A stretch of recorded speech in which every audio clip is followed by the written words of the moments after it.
টাকা থাকলেই অ্যাডমিশন, 10 লাখ টাকা ডোনেশন দিয়ে ওখানে ঢোকা যায়, ঠিক আছে। ওটা হচ্ছে ভাই হিসাবের বাইরে। এছাড়াও তোকে সেমিস্টার ফিস দিতে হবে, ঠিক আছে। সেমিস্টার ফিস তো পার সেমিস্টার 6 মাস পর 80-90 হাজার টাকা হবে। আর 10 লাখটা আমি তোকে বললাম ওটা আলাদা, হিসাবের বাইরে, চেয়ারের তলায় তলায় খেলা হবে, যেরকম হয় ভাই। ঘুষ দিয়ে বেসিক্যালি তুই ডোনেশন দিয়ে, ঘুষের একটা ভালো নাম ডোনেশন, ডোনেশন দিয়ে তুই অ্যাডমিশন নিয়েছিস। বিটেক, ইঞ্জিনিয়ারিং, তোর স্বপ্ন আছে, তোর থেকেও তোর বাবা মার বেশি স্বপ্ন যে ইঞ্জিনিয়ারিং পড়বে ছেলে বা মেয়ে যাই হোক, সেখানে ডোনেশনের গল্প।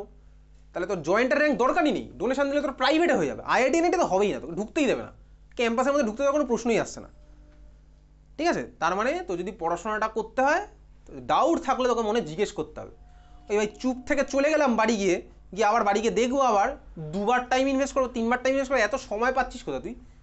এত সময় যে পায় তার মানে বোঝা যায় ভাই তার সে সময়ের মূল্য বোঝে না। একদম সিম্পল ব্যাপার, সিম্পল ব্যাপার।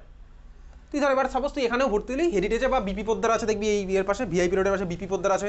আরেকটু ভাই চিনার পার্ক দিয়ে ঢুকলেই পরপর শুরু হলো engineering college, SNU, Techno Salt Lake, Techno Biswa Bangla গেটের পাশে আছে টেকনো নিউ টাউন, টেকনো ওদিকে আছে রুবিতে আছে Meghnad Saha institute of technology, এদিকে আমাদের ব্যান্ডেলে আছে, সোদপুরে আছে নারুলা ইনস্টিটিউট অফ টেকনোলজি, কল্যাণীতে জেআইএস ইঞ্জিনিয়ারিং কলেজ, বারাসাতে অ্যাডামাস, চারিদিকে হচ্ছে ইঞ্জিনিয়ারিং কলেজ ভর্তি। তুই বুঝতেই পারছিস এগুলো প্রাইভেটে সব। তো মনে হয় একটা প্রাইভেট ইঞ্জিনিয়ারিং কলেজের ক্যাম্পাসিংয়ের লেভেল আর একটা ন্যাশনাল এ গ্রুপ লেভেলে, মানে এ প্রিমিয়াম ইনস্টিটিউট আইআইটি এনআইটিকে এদের এ ক্লাস ইনস্টিটিউট ধরা ইন্ডিয়াতে স্বাভাবিকভাবে। আগের দিন মানে পরশুদিন তোকে বলছিলাম এই কথাটা, ঠিক আছে না, পরশুদিন তো ক্লাস ছিল না, কালকেই বলছিলাম ক্লাস 12-কে এ গ্রুপ ইনস্টিটিউটের যেরকম ক্লাসের লেভেল হবে বা সেখানে ক্যাম্পাসিং যেরকম হবে বিটেকের পরে, স্বাভাবিকভাবেই তো তুই প্রাইভেটে সেরকম হবে না, তো একদম সিম্পল ব্যাপার। হ্যাঁ, তবে প্রাইভেটের মধ্যে একটা আছে VIT, Vellore institute of technology, VIT আছে। সেখানে ভাই প্যাটার্নটা আবার অলমোস্ট ওই আইআইটি এনআইটির মতনই হয়, ওটা একদম স্ট্রিক্টলি ওরা ফলো করে। ভিআইটি আছে, ক্যাম্পাসিং অবশ্যই আইআইটি এনআইটির মতন হবে না, তো স্বাভাবিক ব্যাপার। তুই দেখবি এখানে ওয়েস্ট বেঙ্গল বিরাটি সব জায়গার ছেলেপিলে কোথায় চলে যায়, ছেলেভাবে যাই হোক কিটে চলে যায়, ভুবনেশ্বর কিট, অনেকে যায় ভাই কিটে ভুবনেশ্বর, সেখানেও ডোনেশনের গল্প শুনে খোঁজ খবর নিবি কত লাখ টাকা লেগেছে, একটু খোঁজগুলো নিবি। তো যদি মনে হয় যে শুধু গল্প করে আমার 11-12 পেরিয়ে যাবে, একটু খোঁজগুলো তোর নেওয়া উচিত, আর নাহলে 12-এর পরে তোর বাবা মার উপর চাপ চলে আসবে। বা অনেকে দেখবি এখান থেকে যায় কোথায়, সিকিমে কোন ইনস্টিটিউশন একটা আছে, সিকিম মানিপাল, অনেকে যায় দেখবি এখান থেকে সিকিম মানিপাল। একটু খোঁজ খবর ডোনেশনটা কত লাগে, কারণ তারা জয়েন্টের র্যাঙ্ক দিয়ে যায় না, জয়েন্টের র্যাঙ্ক দিয়ে তারা যায় না। একটা জয়েন্টের একটা র্যাঙ্ক ভাই 1.5-2 লাখ 3 লাখ র্যাঙ্ক হলে হয়ে যাবে। 1.5-2 লাখ 3 লাখ র্যাঙ্ক তো আমি পরীক্ষায় বসলে এমনি হবে, এমনি হয় পরীক্ষায় বসলে। শুধু নেগেটিভ না, ভুলগুলো করে আসবো না, অন্তত কিছু তো পারবো, ওরকম তো হবেই। নেগেটিভে স্কোর করলে আবার ভাই হবে না, অন্তত তুই পেপারে যদি একটা কোশ্চেন দেখি তোর কোনো অ্যাটেম্প করার দরকার নেই, তাও দেখবি তোর 1.5-3 লাখ র্যাঙ্ক চলে এসেছে, ঠিক আছে। তো বেসিক্যালি ওই চুপ থাকাটাই হচ্ছে তোর গন্ডগোলের মূল। যত বেশি চুপ থাকবি তত মনে করবি তুই পিছিয়ে পড়ছিস, কার থেকে পেঁচাচ্ছিস, নিজের থেকে পেঁচাচ্ছিস, অন্য কারোর সাথে তোর কোনো কম্পিটিশন নেই, কম্পিটিশন নিজের সাথে। আর নিজেকে ফাঁকি দিয়ে কে বা কবে ভাই কী করতে পেরেছে, নিজেকে ফাঁকি দিয়ে, স্যারকেও ফাঁকি দিচ্ছিস না, গার্জিয়ানকেও ফাঁকি দিচ্ছিস না, তুই ফাঁকি দিবি নিজেকে, দিনের শেষে ফাঁকিটা নিজের সাথে হবে। বুঝতেই পারলি ভাই, তোকে আমি এমবিবিএসের এক্সাম্পল বললাম, এর থেকে বড় এক্সাম্পল আর কিছু হতে পারে না। ডাক্তারকে সেই ডাক্তার কেউ পাত্তাও দেবে না, কে পাত্তা দেবে? তুই দেখেছিস আশেপাশে তো ভাই এত তো সবাই অনেকে এমবিবিএস পড়ে বেরোবে, দেখতেই পাচ্ছিস ভাই চারপাশে। এবার তোর বাড়িতে বলে বা পাড়ার লোকে বলে এমবিবিএস পড়, অনেকেই বলবে স্বপ্ন থাকবে ভাই মেডিকেল পড়, স্বপ্ন থাকবে, হ্যাঁ ভাই এমবিবিএস আমি চান্স পেলাম, খুব ভালো কথা। তুই দেখবি এই যে এত যে ডাক্তার বেরোচ্ছে এমবিবিএস পড়ে, শুধু এমবিবিএস করলে কেউ পাত্তাও পায় না, শুধু এমবিবিএস পড়ে কেউ একটা চেম্বার খুলে বসে কেউ আসবে না তার কাছে। তোকে পাড়ার যে লোকটা তোকে ইন্সপায়ার করেছিল না এমবিবিএস পড়ার জন্য, সেও আসবে না, দেখবি সেও আসবে না, সে আবার পিছনে বলবে আর ও তো ভাই শুধুমাত্র এমবিবিএস পড়েছে, ওর কাছে কী যাবো, ও তো কোনো স্পেশালিস্টই নয়। দেখবি তোকে এখন ভাই তোর ফ্যামিলির লোকই বলবে ভালো করে পড়, এমবিবিএসটা কর, নিটের জন্য পড়, তোকে বলবে বাড়ির লোক। বাট তুই যখন নিট পড়ে এমবিবিএস কোয়ালিফাই করলি, ধর তুই ভাবলি না আমি আর পড়াশোনা করবো না, আমি এমডি করবো না, এমডি মানে কি স্পেশালাইজেশন আমি করবো না, আমি একটা চেম্বার খুলে বসি, ফার্স্ট অফ অল একটা রুগীও আসবে না, তোর যে আত্মীয় তোকে বলতো সেই আত্মীয় তোর কাছে আসবে না। তোকে কী করবে, শুধুমাত্র তোকে হোয়াটসঅ্যাপে রিপোর্ট পাঠিয়ে বলবে দেখ তোটা ঠিক আছে কিনা, সে যাবে অন্য ডাক্তারের কাছে, ওপিনিয়ন নেবে তোর থেকে, মানে কি বলবে যে ওই ডাক্তারটা ঠিক বলেছে, তোর কাছে কোনোদিনও আসবে না। তারপরে তুই যদি ভাবিস যে আমি এমবিবিএসের পর চেম্বার খুলে ইনকাম করবো টাকা, সেই রাস্তা তো বন্ধই, শুধু এমবিবিএস পরে ডাক্তার কেউ পাত্তাও দেয় না। দেখবি অনেক আছে বিরাটি, দেখবি চারপাশে এরকম, শুধুমাত্র এমবিবিএসের কথা বলছি না, বিডিএস ডেন্টাল, যারা শুধুমাত্র বিডিএস পড়া চেম্বার খোলা আছে, দেখবি ওই দাঁতের ডাক্তারের কাছে কেউ যায় না, যায় খোঁজখবর নিবি, তোর দাঁতে কিছু হলে, তোর তো দাঁতে ব্যথা হয়, হয়তো হতে পারে আরসিটি রুট ক্যানালিং ট্রিটমেন্ট, ঠিক আছে, কেভিটির প্রবলেম, তো তাতে কোনো সমস্যা হচ্ছে, তোর বাবা মা কোনোদিনও বলবে না ওই ডাক্তারের কাছে যায়, দেখবি বলবে না। বরঞ্চ যে ডাক্তার ওয়েল পপুলার, এখন পপুলারিটি কীভাবে এসছে, স্বাভাবিকভাবেই দেখবি তার নামের পাশে কী ডিগ্রি আছে, তার এক্সপিরিয়েন্স দেখবি, ওইগুলো দেখবে যে কেউ দেখবে। মেডিকেল হচ্ছে এমন একটা প্রফেশন, সেখানে দেখবেই। তাহলে শুধুমাত্র এমবিবিএস করে তুই পাত্তা পাচ্ছিস না কোথাও, তাহলে তোকে তারপরে করতে হবে এমডি। এমডির জন্য তোর এক্সাম হবে এন্ট্রান্স, পিজি লেভেলের এক্সাম ডাক্তারির, ওটা আরেকটু কঠিন, ও ভালোই কঠিন। সিট মানে খুব একটা বেশি নেই, খুব একটা বেশি বাড়েনি পিজির সিট। এমবিবিএসে তো এই মুহূর্তে ওয়েস্ট বেঙ্গলে মানে 5,000 সিট, ঠিক আছে, এই মুহূর্তে ওয়েস্ট বেঙ্গলে 5,000 সিট, ও তো প্রচুর মেডিকেল কলেজ হয়ে গেছে চারপাশে। কিন্তু পিজিটির সিট কিন্তু বাড়েনি, মানে পোস্ট গ্রাজুয়েট পিজিটির সিট আমার বাড়েনি। তো পিজিটি এবার তুই অনেক কষ্টে চান্স পেলি, তারপরে তুই পিজিটি করেও যদি চেম্বার খুলিস তাও তোর কাছে কেউ আসবে না। কেন? তখন তোর দেখবে হচ্ছে সবাই তোর কোন হসপিটালে এক্সপিরিয়েন্স আছে, কেউ ফিরেও তাকায় না, শুধু এমডি করা থাকলেও কেউ তাকাবে না। তাই তোকে হসপিটালে ঢুকতে হবে, হসপিটালে ঢোকাটা অত সোজা হবে না এখন, গভর্নমেন্ট হসপিটালে তো খুবই কম এখন হয়, তোকে শুধু ইন্টার্নশিপ করে যেতে হবে, মানে প্রজেক্ট স্টুডেন্ট হিসেবে তার কাজ করবি, সিনিয়রের আন্ডারে চলতে থাকবে, চলতে যে কোনো মেডিকেল পড়া লোকের সাথে কথা বলে দেখবি, প্রফেশনাল কথা না, এই কথাগুলো বলে দেখবি, সে দেখবি তোকে এগুলো বুঝিয়ে দেবে। ডাক্তারি প্রফেশনে সে তোকে এগুলো ভালো করে বুঝিয়ে বলতে পারবে যে ভাই এটার প্রোজ অ্যান্ড কনস কোথায় আছে। তারপর তো ভাই অবভিয়াসলি বুঝতে পারছিস। এবার তো তোর মনে বা আমাদের সোসাইটির মনে ডাক্তার বলতে যে ইমেজটা হয়ে আছে, কী হয়ে যাবে বলতো, বাড়ির নিচে চেম্বার, সকালবেলা 100টা রুগী আসছে, প্রত্যেকের কাছ থেকে সাপোজ 1,000 টাকা ভিজিট নিচ্ছে, দিনে এত টাকা ইনকাম, এটা হচ্ছে প্রত্যেকের একটা সিনারিও হয়ে আছে। ডাক্তারের সময় মতন নামছে। ব্যাপারটা হচ্ছে ভাই ওই জায়গাটায় পৌঁছাতে গিয়ে তাকে যে কত কিছু করতে হয়েছে সেটা একবার খোঁজ খোনি। আর আজ থেকে 30 বছর আগে সিনারিও একরকম ছিল, এখনকার সিনারিও আলাদা, তো স্বাভাবিক। সেটা বিটেকের জন্য অ্যাপ্লিকেবেল, বিটেকে তো তাও বিটেকে ব্যাপারটা কি ভাই, বিটেকে তোর অত বিটেকের পরে তুই ক্যাম্পাসিং হবেই, বিটেকে ক্যাম্পাসিং হবে, কিন্তু এমবিবিএস করে ওই চাপটা কিন্তু থাকবে। মানে এমবিবিএসের যদি তোর মনে হয় যে আমি এমবিবিএস ক বছরের কোর্স, 5 বছর, তো যদি মনে হয় 4 বছর, সরি 4+1, হ্যাঁ 4 বছর 1 বছর মানে ইন্টার্নশিপ থাকবে, ওটা মাস্ট। তো যদি মনে হয় 4+1 করে আমি ভাই বিশাল বড় কিছু হয়ে যাবো জীবনে, ওটা নয়, একদমই ভুল। তোর বরঞ্চ মেডিকেলের লাইনে তোকে স্টেবল হতে গেলে অনেক সময় লাগবে, বড় ডাক্তার হতে গেলে অনেক সময় লাগবে, ঠিক আছে। আর যারা এমবিবিএস পড়ে তার তো ম্যাক্সিমাম কারোরই টার্গেট থাকে না যে আমি লোকের সেবা করবো বলে ডাক্তার হবো, গ্রামে গিয়ে ডাক্তারি করবো, এটা কারোর টার্গেট থাকে না। ডাক্তার ম্যাক্সিমাম টার্গেট থাকে আমি ভাই টাকা ইনকাম করবো বলে, এটা ম্যাক্সিমাম টার্গেট। ওষুধ কোম্পানির টাকা ইনকাম করবো বলে আমি ডাক্তার হবো, এটা দেখবি হয়তো 100 জনের মধ্যে 70 জনের এই টার্গেট, 30 জনের হয়তো নোবেল টার্গেটটা আছে। এটা হচ্ছে ভাই ফ্যাক্ট, গল্প কথা বলে লাভ নেই, যেটা ফ্যাক্ট আমি তোকে সেটাই বললাম জাস্ট। তাহলে চুপ থেকে তুই তো ডাক্তারে যদি তুই চুপ থাকিস তাহলে কী হবে, তোর কাছে ভাই একটা রোগী আসলো, তুই ধর চুপচাপ বসে আছিস, কী হয় ভাই, তোকে আসবে কোনোদিনও কেউ? ওই চুপ থাকার যে ভাইরাসটা তোর মধ্যে ঢুকে আছে, ওই ভাইরাস যত তাড়াতাড়ি তুই সরাতে পারবি তত তাড়াতাড়ি তোর মঙ্গল প্রফেশনাল লাইফে, আর যত দেরি করবি তত তত আরও মঙ্গল হবে, ঠিক আছে।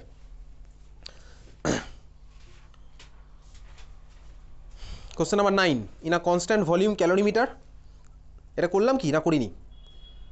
আচ্ছা, এই কোশ্চেন নাম্বার 9 তো, in a constant volume calorimeter 3.5 gram of a gas with molecular weight 28, তাহলে মোল কত হয়েছে, মাস গিভেন বাই মোলার মাস করলাম 3.5/28, এটা হচ্ছে আমার মোল। ক্যালোরিমিটার রিয়াকশানে আমি যখনই কোনো হিট মেজার করি সেটা আমি করি হচ্ছে কম্বাশন রিয়াকশানের থ্রুতে, ঠিক আছে। ক্যালোরিমিটারে আমি যখনই কোনো ভাই হিট মেজার করি কিসের থ্রুতে করি হচ্ছে আমি কম্বাশন রিয়াকশানের থ্রুতে। আচ্ছা, এইবারে বলেছে কি molecular weight 28 was burned in excess of oxygen 298 kelvin, temperature রেস কত হয়েছে 298.45, তাহলে ডেল্টা টির ভ্যালু কত 0.45 কেলভিন। ওকে, এটা হচ্ছে আমার এত মোল, আর ডেল্টা টির ভ্যালু কত 0.45 কেলভিন বার করতে বলেছে কি। Given that the heat capacity of the calorimeter 2.5 kilojoule kelvin inverse, তাই বলেছে তো, হিট ক্যাপাসিটি কত বলেছে 2.5 কিলোজুল কেলভিন ইনভার্স, বার করতে হবে হচ্ছে numerical value for the enthalpy of combustion of the gas in kilojoule per mole, enthalpy of combustion for the gas. আচ্ছা, specific hit capacity দেওয়া আছে, স্পেসিফিক না হিট ক্যাপাসিটি দেওয়া আছে, কীভাবে করবো?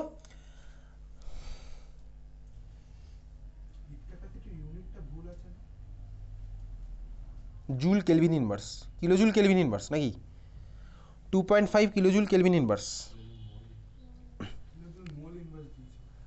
মোল ইনভার্স দিয়েছে।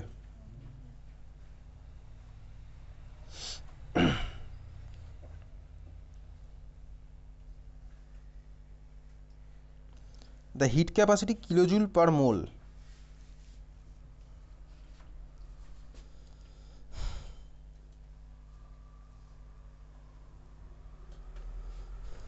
ফাইনাল ইউনিটটা আমাকে কিলোজুল পার মোলেই বার করতে হবে। আচ্ছা চল, এটা সিম্পল, আমি ভাই বেশি ভাবনা চিন্তা করছি না। দেখ, হিট এভলভড, এটাই তো বার করতে চাই, heat evolved, enthalpy of combustion. Enthalpy of কম্বাশনে আমার রিয়াকশনগুলো এক্সোথার্মিক হতো। এনথালপি অফ কম্বাশন রিয়াকশন আমার হিট এভলভ হয়, তাহলে আমি ওই হিট এভলভটাই বার করি। ডেল এইচের ভ্যালু আমার ওটাই, হিট এভলভটা যে ভ্যালুটা ওটাই তো হচ্ছে আমার ডেল এইচের ভ্যালু। হিট এভলভ কত হবে? আমার ফর্মুলাতে কি আছে? ওই Q equals to heat capacity into mole into delta T, তাই তো? তাহলে হিট এভলভের ফর্মুলা কী হবে? হিট এভলভ হবে হচ্ছে, করছি, হিট ক্যাপাসিটি ইন্টু ডেল্টা টি। হিট ক্যাপাসিটির ইউনিট কী বলেছে? ভ্যালু বলেছে হচ্ছে কত? 2.5 কিলোজুল।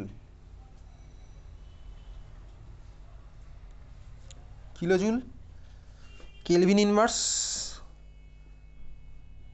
আচ্ছা এটাকে জুলে নিই, 2500 joule kelvin inverse. Mole inverse কোশ্চেনে দেওয়া আছে, 1 মোলের জন্য তো ডেল্টা টি কত হবে? ডেল্টা টি ভ্যালু হচ্ছে কত? 0.45 কেলভিন। জানলাগুলোর পিছনে একটু খুলে দে তো।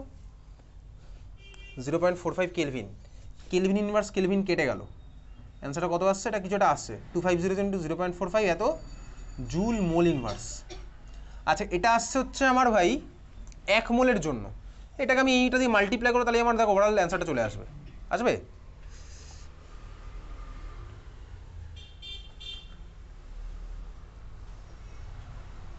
এটা কত আসছে? না আমার তো ভাই ইউনিটে একটা গন্ডগোল করেছে ওরা, এই ইউনিটটা হবে না ওটার। হিট ক্যাপাসিটি ইউনিটটা হবে হচ্ছে কিলোজুল পার কেলভিন, দিলেও আমার হয়ে যাবে, তাহলে তো মোল দিয়ে ভাগ করলে চলে আসবে। নাহলে এটা আসছে না, এটা কোশ্চেনের মডিফাই হবে, ঠিক আছে? এটা কিলোজুল মোল ইনভার্স হবে না, মোল ইনভার্সটা কেটে দিলাম, ঠিক আছে? বুঝতে পারছিস? তাহলে দেখবি এবার আমার ম্যাচ করবে। 2500 ইন্টু 0.5 কত হয়? 1125 জুল, 1125 জুল, ঠিক আছে? 1125 জুল। এইবারে আমাকে বার করতে বলেছে পার মোলে, তাহলে তো ভাই এটা 1125 জুল মানে 1.125 কিলো জুল, তাহলে পার মোল কত হবে? এটাকে আমি ভাই এটা দিয়ে ভাগ করবো, এটা কিলো জুল, এটা হচ্ছে মোল, তাহলে কিলো জুল পার মোল মানে অ্যান্সার কত আসছে? হিট এভলভড পার মোল কত হবে? 1.125 কিলো জুল ডিভাইডেড বাই এই ভ্যালুটা 3.5 বাই 28, এটা হচ্ছে মোল। তাহলে ক্যালকুলেট করে কত দেখতে কত আসছে? এটা 1.125 বাই 3.5 বাই 28 মানে 1.125 ইন্টু 28 বাই 3.5 কত আসছে? এটা আইএসসি বোর্ড ক্যালকুলেটার নিয়ে এসছিস, 1.125 ইন্টু 28 বাই 3.5 কত আসছে? ওখানে ক্যালকুলেটার এনেছিস? আর বকা টকা দেবো না, ঠিক আছে? ক্লাস 11-এর শেষ দিক তো। 1.125 into 28 divided by 3.5। Aditya calculator এনেছিস? আনিছি ক্যালকুলেটার, ঠিক আছে? বকা দিতে আর কোনো ব্যাপার স্যাপার নেই বকা দেওয়ার। কত আসছে? 1 পয়েন্ট, এটা আসছে হচ্ছে কত? 9। ওকে চল, 9 কিলোজুল পার মোল। ওকে চল, এটা হচ্ছে আমার অ্যান্সার, 9 কিলোজুল পার মোল। বোঝা গেল? তাহলে এই কোশ্চেনটাতে আমার জাস্ট ইউনিটটা ভুলে যাবে, একটু মডিফাই করে দিই ইউনিটটা।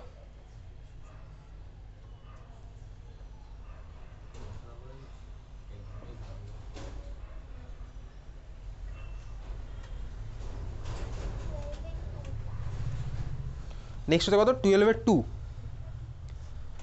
আচ্ছা কোশ্চেন নাম্বার 12/2, বল দেখি কীভাবে করেছি অ্যান্সার, যারা করেছিস। কী কেটেছিল? তুই সবচেয়ে বেশি কার করেছিস? গ্যাস করেছিস, তাই তো? তারপরে আচ্ছা এবার সবচেয়ে শোন, 4টে অপশান আছে, যার মধ্যে একটা আছে গ্যাস, একটা আছে সলিড, আর দুখানা আছে লিকুইড। তো সবচেয়ে বেশি কার হবে? গ্যাসের র্যান্ডমনেস বেশি, এন্ট্রপি বেশি, তাহলে সেই সূত্রে আমার ভাই অপশান নাম্বার সি সবচেয়ে বেশি হচ্ছে, অপশান নাম্বার বি এর সবচেয়ে কম হচ্ছে। এইবারে মাঝখানে আমার কী হবে ভাই? এ না ডি? তার মানে সি এর পরে আমার কে আসছে? এ আসছে না ডি আসছে? দেখা যাক। এতে আমার আছে 1 মোল ওয়াটার 25 ডিগ্রি, ডিতে আছে 1 মোল ওয়াটার 0 ডিগ্রি। স্বাভাবিকভাবেই টেম্পারেচার বাড়লে আমার র্যান্ডমনেস বাড়বে, এখানে তো আমার এই ফর্মুলাটার কিন্তু কোনো অ্যাপ্লিকেশন এখানে নেই। Del S equals to Q by, আমি তো কিউ এর ভ্যালু জানি না ভাই, এখানে টেম্পারেচার আছে, ঠিক আছে? এই ফর্মুলার কোনো এখানে অ্যাপ্লিকেশন নেই।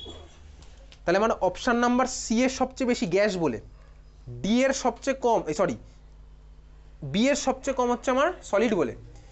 এ আর ডি এর মধ্যে কার বেশি হবে? যেখানে আমার টেম্পারেচার বেশি সেখানে আমার র্যান্ডমনেস বেশি। তাহলে আমার কে হচ্ছে বল? সি এর পরে কে আসছে? সি এর পরে কে আসবে? এ। এর পরে কে আসবে? ডি, ডি এর পরে কি আসবে বি। এটাই লিখেছিলি পরীক্ষায়? কোনটা লিখেছিলি? এটা ইউজ করেছি তাই তো? ওকে চল। ইন্দিরা গান্ধী 3, তারপরে বল কার কি আছে ডাউট? ইন্দিরা গান্ধী 3, তারপরে কারো কোনো ডাউট? 14 কোনটা? 14 1 বাই ক্লাসে করানো, PBO plus S plus 3/2O2। এটা পিডিএফের মধ্যে আমি বলেছি কত number question. PbO plus S plus 3/2O2 question number 29 পিডিএফের। করেছিলাম হচ্ছে এখানে নভেম্বর মাসের 12 তারিখ। তো যদি ডাউট থাকে তাহলে আমি তো দেখবো তুই খাতার মধ্যে কী করেছিস, ক্লাসের পরে, এখন নয়, ক্লাসে করা আছে সব অঙ্ক। ইন্দিরা গান্ধী 3, তারপর কারো কোনো ডাউট? ইন্দিরা গান্ধী 3 কোনো ডাউট নেই। ওকে চলে যাচ্ছি পরে স্কুল। পরে বল কোন স্কুল আছে? ডিপিএস এর কোনো স্কুলে নেই থার্মোডাইনামিক্স? সেন্ট্রাল মডার্নে ছিল না থার্মোডাইনামিক্স? সেন্ট্রাল মডার্নে তো ফুল সিলেবাস এক্সাম হয় বছরের প্রথম, থার্মোডাইনামিক্সটা বাদ দিয়েছিল কেন? পরের বার থেকে 11 থেকে 12 সময় সাজেশন দিয়ে আসবি পরের বার, ঠিক আছে? যে ক্লাস 11 থার্মোডাইনামিক্সটা ঢুকিয়ে দে ফার্স্ট এক্সামে।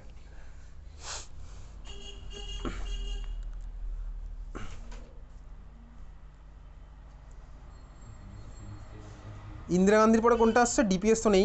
ইন্টারন্যাশনাল পাবলিক স্কুল কত? 3। International public school 3। আচ্ছা খুব ভালো কথা। বল দেখি ইন্দিরা গান্ধী 3-তে তো অনেকের কোনো ডাউট টাউট ছিল না, তাহলে বল কোশ্চেন নাম্বার 1 এর অ্যান্সারটা কী হবে? ইন্দিরা গান্ধী 3 কোশ্চেন নাম্বার 1 এর অ্যান্সার কী হবে?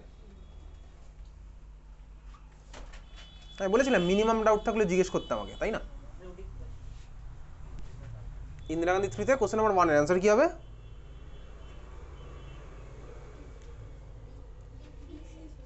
কী হবে? ডিক্রিজেস। কী হবে অ্যান্সার এটার? আচ্ছা মিনিমাম ডাউটের গল্প বলেছিলাম। If water kept in an insulated vessel. Insulated vessel মানে কি? কোন সিস্টেম এটা? ইনসুলেটেড মানে কি? কোন সিস্টেম? আইসোলেটেড সিস্টেম, তাই তো? ইনসুলেটেড মানে কি ভাই? হিটের ট্রান্সফার হচ্ছে না। ওকে, তার মানে একটা আইসোলেটেড সিস্টেমের মধ্যে আমার ওয়াটার রাখা আছে, সাডেনলি এটা ফ্রিজ করে গেল। তাহলে বল বাইরের থেকে ভিতরে বা ভিতর থেকে বাইরে কোনো হিটের এক্সচেঞ্জ হয়েছে? হয়নি। বাইরের থেকে ভিতরে বা ভিতর থেকে বাইরে কোনো হিটের এক্সচেঞ্জ হয়নি। তার মানে ডেল এস এর ভ্যালু কী হবে? কিউ/টি। ওকে, ডেল এস এর ভ্যালু কিউ/টি হচ্ছে। কিউ এর ভ্যালু যেহেতু আমার এখানে কোনো চেঞ্জ হলো না, তাহলে কিউ এর ভ্যালু আমার এখানে 0। কিউ এর ভ্যালু যেহেতু আমার 0, তাহলে ডেল এস এর ভ্যালু কত হলো বলতে? এটাও কিন্তু 0ই হলো। If water kept in insulate suddenly fridge করেছে যেহেতু, ওই জন্য আমার হয়ে গেছে ভাই ডেল এস এর ভ্যালু কিন্তু এখানে 0ই হলো। বোঝা গেল? কেন? কারণ কি আমার ভাই এখানে কোনো ভিতর থেকে বাইরে হিটের কোনো এন্ট্রি বা এক্সিট হয়নি। তাহলে এটা একটুখানি এই কেসটা মনে রাখবি, সাডেনলি ফ্রিজ করলো ইনসুলেটেড সিস্টেমের মধ্যে, বাইরে থেকে ভিতরে আমার কোনো হিটের এক্সচেঞ্জ হয়নি, কিউ এর ভ্যালু 0, ওই জন্য আমার ডেল এস এর ভ্যালুও 0। এটা একটা জয়েন্টেরই কোশ্চেন, কোনো একটা ইয়ারে এসেছিল। বোঝা গেছে? হিটটা যাচ্ছে কোথায়? ও যে হিটটা লুজ করবে সিস্টেমের মধ্যেই আছে। মানে গ্যাস, ওর যে ভেতরে গ্যাস আছে, হিটটা তো ওয়ার্ক ডান হিসেবে আমার কাজ করেছে স্বাভাবিকভাবেই। ওয়ার্ক ডান তো করতে হবে না। লিকুইড সিস্টেমের তো ওয়ার্ক ডানের জিনিসপত্র আমার তো নেই সিলেবাসে, আছে তো গ্যাসের। লিকুইডের ওয়ার্ক ডান তো আমি তুই পড়ি, ওটা আছে হায়ার লেভেলে গিয়ে যখন তুই পড়বি ফেজ ইকুইলিব্রিয়াম, তখন আসে। ঠিক আছে, সলিড থেকে গ্যাসের কনভার্সনে আমার ওয়ার্ক ডান কে করছে। ঠিক আছে, বুঝতে পেরেছি? এটা ক্লিয়ার? তাহলে এটা একটু ভালো করে মার্ক করে রাখলি, এটার অ্যান্সার মানে কি হলো? 0। ওকে আচ্ছা খুব ভালো করে। তারপরে বল অ্যাসারশন রিজনে কোশ্চেন নাম্বার 7। অ্যাসারশন রিজনে কোশ্চেন নাম্বার 7 বল দেখি এটা কী হবে answer? Combustion of all organic compounds. Assertion কি ঠিক আছে? ঠিক আছে। রিজনের স্টেটমেন্টটা ঠিক আছে? রিজনের স্টেটমেন্টও ঠিক আছে, তাই তো? এক্সপ্রেশন ঠিক আছে? এক্সপ্রেশন ঠিক নেই। তাহলে এ ঠিক, রিজন ঠিক, এক্সপ্রেশন রং। ওকে চলো 7 নম্বর কোশ্চেন আমি পারছি করতে। 9 নম্বর তো হয়েই গেল। তারপর তো H2 এর গল্প গেল।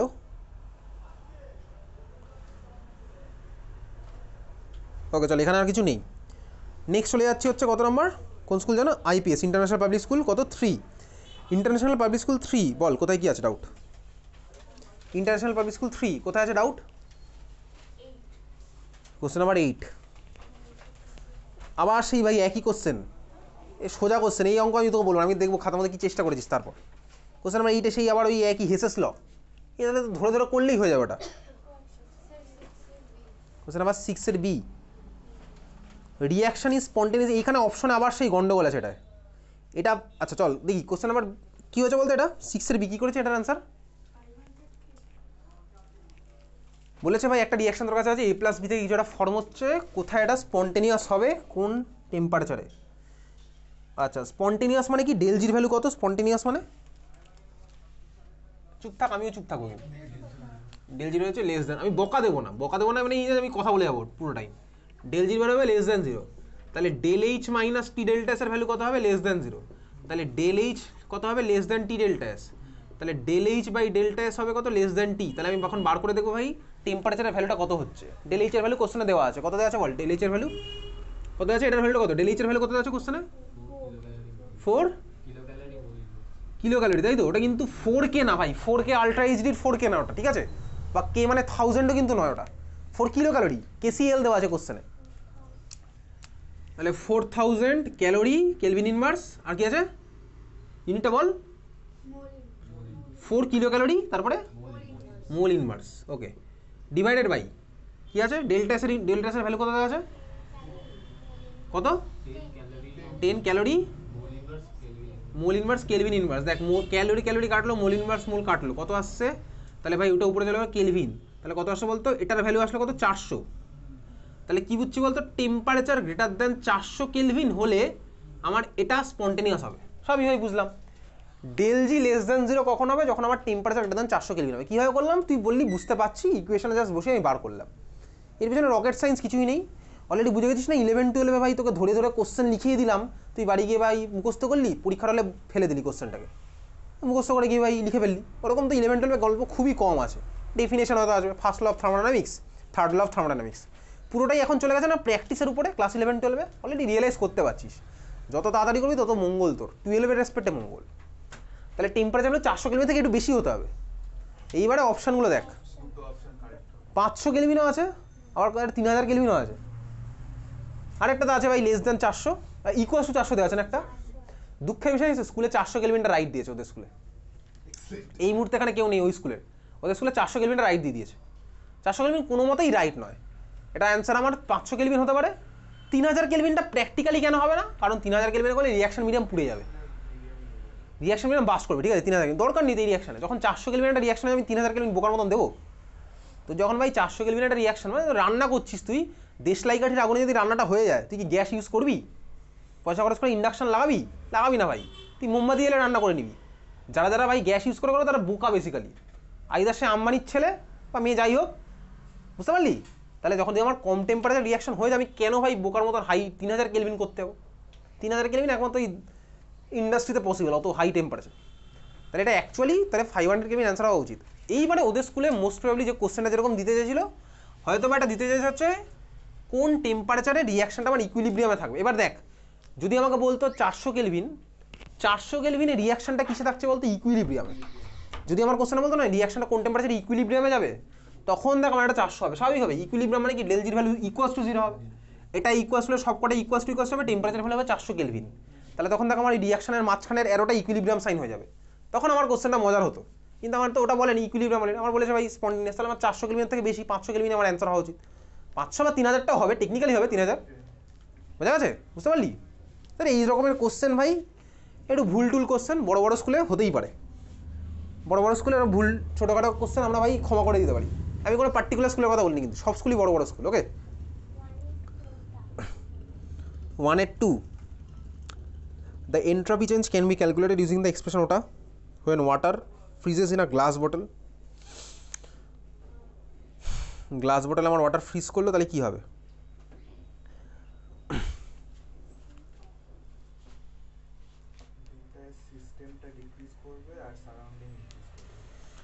এক্স্যাক্টলি সি হবে। আচ্ছা তুই বল দেখি, এটা ধর ফ্রিজিং হচ্ছে, বলতো ফ্রিজিং আমার এক্সোথার্মিক প্রসেস না এন্ডোথার্মিক প্রসেস? মাথা কাটিয়ে বল জাস্ট সিম্পলি। আমার ভাই জল জমে বরফ হচ্ছে, এটা একটা এক্সোথার্মিক না এন্ডোথার্মিক? এক্সোথার্মিক, কারণ অবভিয়াসলি হিট বেরিয়ে গেছে, বলেই ভাই আমার ওটা জমে গেছে, টেম্পারেচার তো কমে গেছে, তাহলে হিটটা বেরিয়ে গেছে। তাহলে ফ্রিজিং একটা হচ্ছে এক্সোথার্মিক প্রসেস, বুঝলাম। কনডেনসেশন এক্সোথার্মিক, স্বাভাবিকভাবেই। আচ্ছা এইবারে দেখ, আমি সিস্টেমের রেসপেক্টে ভাবি, যখন আমার ফ্রিজ করলো তখন আমার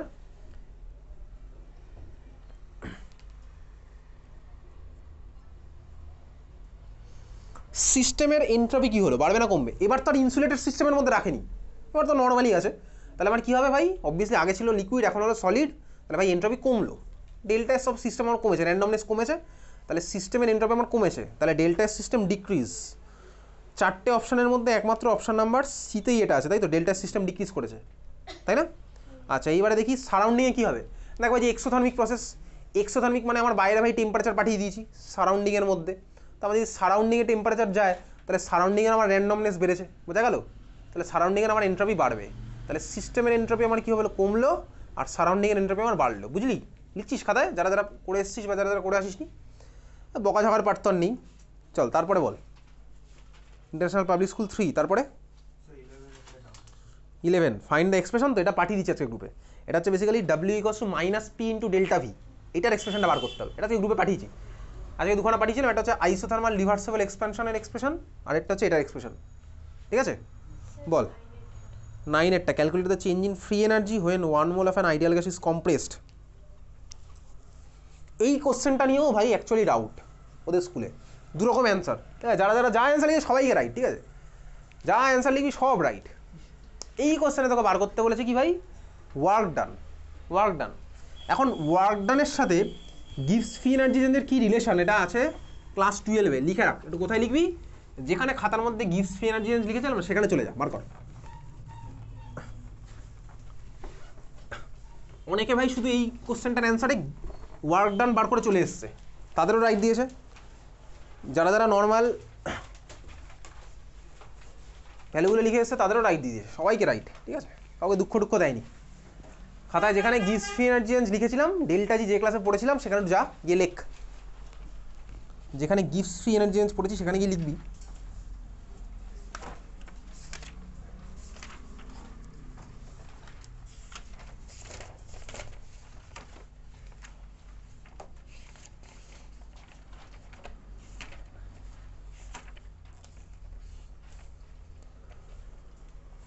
লেখ gives free energy change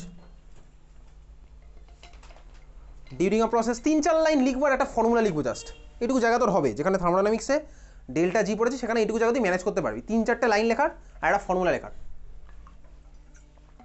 gives free energy change is equal to the maximum possible useful work. Gives free energy change is equal to the maximum possible useful work that can be obtained from the system, that can be obtained from the system, that can be obtained from the system, ঠিক আছে? এটা formula লেখ, লেখ এটা delta G equals to minus of work done maximum. এই যে ফর্মুলাটা লিখলাম এটা তো লাগবে, কোথায় লিখে রাখতে পারিস, class 12 electrochemistry, class 12 electrochemistry chapter, এটা দিয়ে ডাইরেক্ট অঙ্ক আসে, ঠিক আছে? Gives free energy change equals to the maximum possible work done, লিখেছিস? Del G equals to minus W max. তাহলে আমি এই কোশ্চেনে কী করবো বলতো ভাই, আমি সোজা কথা কী বার করতে বলেছে একটু বল দেখি, কী বার করতে বলেছে? Calculate the free energy change, তাই তো, নাকি ফ্রি এনার্জি? ফ্রি এনার্জি তো কোনোদিনও বার করতে পারবো না, কারণ এক্স্যাক্ট চেঞ্জ। তাহলে ডেল্টা জির ভ্যালু বার করতে হবে, কীভাবে বার করবো, ডাব্লিউ ম্যাক্স বার করবো মাইনাস। এইবারে শুরু করা যাক, কীভাবে করছি ভাই। এটা এক্সপেনশন না কম্প্রেশন, কী বলেছে কোশ্চেনে? কম্প্রেশন। তাহলে কম্প্রেশনের জন্য ফর্মুলা আমার নতুন করে কোনো কিছু লেখার দরকার নেই, আমি এক্সপেনশনের ফর্মুলাতে পুট করবো। আচ্ছা বল দেখি, কম্প্রেশন হলে ওয়ার্ক ডান পজিটিভ হয় না নেগেটিভ হয়? পজিটিভ, কারণ কম্প্রেশন মানে কি, work done on the system, তাহলে ডাব্লিউর ভ্যালু কত হবে, পজিটিভ, বুঝলি? বোঝা গেল? বুঝতে পারছিস? হচ্ছে মনে এসব কথা বহুদিন আগে পড়েছিলাম, তাই না? তাহলে ডাব্লিউর ফর্মুলাটা কি আছে বল, আইসোথার্মাল রিভার্সেবল বলেছে তো কোশ্চেনের মধ্যে, বলেই দিয়েছে। আইসোথার্মাল রিভার্সেবলের ডাব্লিউর ভ্যালু কত হয়, ফর্মুলা? ওকে চল, -2.303 8টি এন আছে একটা, log V final by V initial. Okay তুই বললি হ্যাঁ ওকে, ভ্যালু বসাই, আমি ডাইরেক্ট করছি একবারে ভ্যালু বসিয়ে। এনের ভ্যালু কত, 1 মোল বলেছে, তাহলে মাইনাস, আমি আর ভ্যালু ট্যালুগুলো লিখছি না, ডাইরেক্ট করবো একবারে। এনের ভ্যালু 1 মোল, এখানে একটা মোল আসলো। আর এর ভ্যালু কত বসাবো, কোশ্চেনে কত দিয়েছে, দরকার নেই, ওটা আমি বসিয়ে কেলন দিয়ে কিচ্ছু করতে পারবো না, কারণ ওটা ওয়ার্ক ডান তখন ক্যালোরিতে চলে আসবে, ক্যালোরিতে চলে আসবে, তাই না? তাহলে আর এর ভ্যালু আমি 8.314 joule kelvin inverse mole inverse বসাচ্ছি, বুঝলি? দেখ joule kelvin inverse mole inverse আর এই মোল ইনভার্স আর এই মোলটা কেটে যাবে, পরে থাকলে কি joule kelvin inverse. Temperature T এর ভ্যালু কত বলেছে কোশ্চেন, কত ডিগ্রি সেন্টিগ্রেড? 27, মানে 300 কেলভিন, ওই কেলভিন আর এই কেলভিন ইনভার্স কেটে গেল, কি পড়ে থাকলো আলটিমেটলি জুল পড়ে আছে। আর এটা কথা হবে লগ ভি ফাইনালের ভ্যালু কত, 1 লিটার, ভি ইনিশিয়ালের ভ্যালু কত 10 লিটার, 1/10, লগ 1/10 এর ভ্যালু কত হয় ভাই, মাইনাস, তার মানে এটা একটা মাইনাস আছে, ওভারঅল দেখ ভ্যালু প্লাসই আসলো। ভ্যালুটা ক্যালকুলেটার বসি, আইএসসি বোর্ড বল দেখি ভ্যালু কত আসছে, কত আসছে বল, ক্যালকুলেটার বসা, 2.303 ইন্টু 8.314 ইন্টু 300 ইন্টু লগ 0.1। ফোনের ক্যালকুলেটার ইউজ করবি না,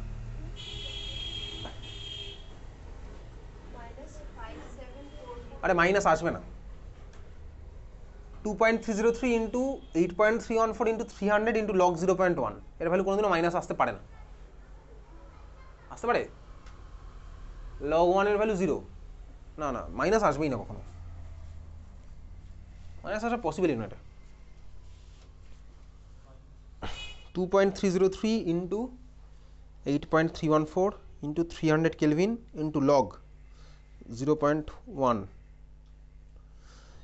অ্যান্সারটা আসলে কত 5744 এত জুল, ঠিক আছে 5744 জুল, ওকে 5744 জুল। এটা স্যার ওয়ার্ক ডানের ভ্যালু, তাহলে ডেল জির ভ্যালু কত হবে, মাইনাস 5744 জুল, বুঝলি? কোনো মোল টোল এখানে আসছে না, মোলগুলো আমার কেটে গেছে, তাহলে এই হচ্ছে তোর answer, del G equals to minus 5744 joule. আচ্ছা এইবারে তোকে যদি বলে কথায় যদি লিখতে বলে তাহলে কি লিখবো, এটা তো আমি অ্যান্সার দেখ আমি তোকে বলেছিলাম এগুলো থার্মোডাইনামিক্স করার সময়, তুই চাইলে এটার পাশে অ্যান্সার লিখে চলে আসতে পারিস, কথায় লিখতে যাওয়ার কোনো দরকার নেই, কথায় লিখতে গেলে কোনো ভুলটা হবে। তাহলে এখানে গিভস ফ্রি এনার্জি চেঞ্জের ভ্যালুটা কত বলতো, তুই যদি লিখিস therefore gives free energy change, তখন কিন্তু বলবি শুধুমাত্র 5744, ওটা দরকার নেই তোর, তো এরকম লিখে চলে আসবি del G equals to minus answer, ব্যাস। টেকনিক্যালি আমি একদম ঠিক থাকি, ঠিক আছে? চল তারপরে বল ইন্টারন্যাশনাল পাবলিক স্কুল, তারপরে কারো কোনো ডাউট, কারো কোনো ডাউট আছে ইন্টারন্যাশনাল পাবলিক স্কুল? চলে আছি পরেরটা, কেভি কাশীপুর 1 কোশ্চেন নেই, কেভি কাশীপুর 2 কোশ্চেন আছে, কারো কোনো ডাউট বল। কত? Spontaneous process is an irreversible process and may be reversed by some external agency.